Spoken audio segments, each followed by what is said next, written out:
തദ്ദേശ നിയമസഭാ തിരഞ്ഞെടുപ്പുകൾ മുന്നിൽ കണ്ട് KPCC, DCC തലത്തിൽ പുനഃസംഘടനയുടെ തിരക്കിലാണ്. അതുകൊണ്ട് തന്നെ പലതരത്തിലുള്ള ഊഹാപോഹങ്ങളാണ് ഇന്ന് കേരളത്തിലെ മുഖ്യധാരാ മാധ്യമങ്ങൾ മുന്നോട്ട് വയ്ക്കുന്നത്.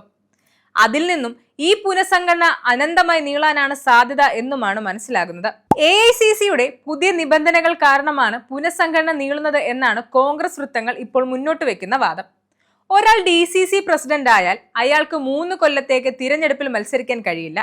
ഈ പുതിയ തീരുമാനത്തിൽ ദേശീയ നേതൃത്വത്തോട് വ്യക്തത തേടുകയാണ് KPCC ഇപ്പോൾ. ഇത് വരുന്ന മുറയ്ക്ക് ഒരുപക്ഷെ പുനഃസംഘടനയും ഉടൻ ഉണ്ടായേക്കാം. ഇങ്ങനെയിരിക്കെ KPCCയുടെ പുതിയ ഖജാൻജിയായി ജ്യോതികുമാർ ചാമക്കാലയെ നിയമിക്കാൻ ഒരുങ്ങുകയാണ് KPCC വൃത്തങ്ങൾ.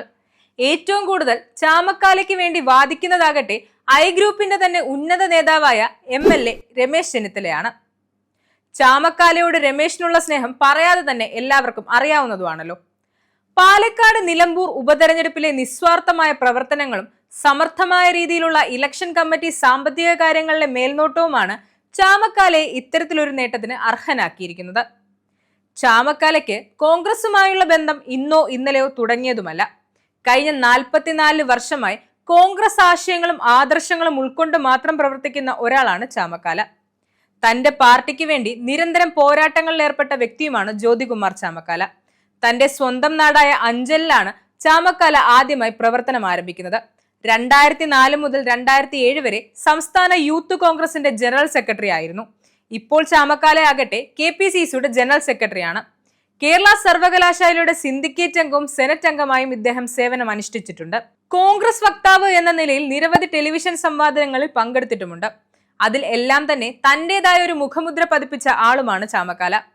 ഖജാൻജി സ്ഥാനത്തിന് പുറമെ വരുന്ന അസംബ്ലി തിരഞ്ഞെടുപ്പിൽ പത്തനാപുരത്ത് നിന്നും ചാമക്കാലയാണ് കോൺഗ്രസ് സ്ഥാനാർത്ഥിയായി KPCC മത്സരിപ്പിക്കാൻ ഒരുങ്ങുന്നത്.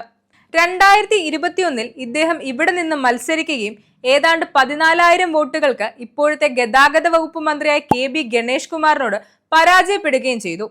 എന്നാൽ അത് ചാമക്കാലയ്ക്ക് യാതൊരു തരത്തിലും തളർത്തിയിട്ടില്ല. കഴിഞ്ഞ 4.5 കൊല്ലമായി ചാമക്കാല പത്തനാപുരത്തുകാർക്ക് ഒപ്പം തന്നെയുണ്ട്. ചെറുതും വലുതുമായ കാര്യങ്ങളിലെ ഇടപെടൽ മൂലം ചാമക്കാല ഇന്ന് പത്തനാപുരംകാർക്ക് പ്രിയങ്കരനാണ്. ചാമക്കാലയുടെ ഈ വർദ്ധിച്ചു വരുന്ന ജനപിന്തുണ ഗണേഷ് കുമാറിനെ ചില്ലറയൊന്നുമല്ല അലട്ടുന്നതും. അതുകൊണ്ട് തന്നെയാകണം കഴിഞ്ഞ ദിവസം ഗണേഷ് കുമാർ പത്തനാപുരത്തെ ഒരു പൊതുയോഗത്തിൽ തന്റെ ദീർഘമായ പ്രവർത്തനം ആരും മറക്കരുതെന്ന് പത്തനാപുരത്തുകാരെ ഓർമ്മിപ്പിച്ചതും. എന്നാൽ ഇതിൽ വലിയ എന്ത് അംഗീകാരമാണ് തന്റെ പ്രതിയോഗിയായ ഒരാളിൽ നിന്നും ചാമക്കാലയ്ക്ക് ലഭിക്കേണ്ടത്?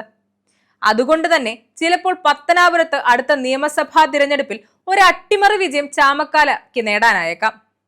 പുതിയ KPCC ഖജാൻജിക്ക് പുറമെ പത്തനാപുരത്തുകാരുടെ ആശീർവാദവും ഈ 53-കാരന് ലഭിക്കുമോ എന്നത് കാത്തിരുന്ന് തന്നെ കാണണം.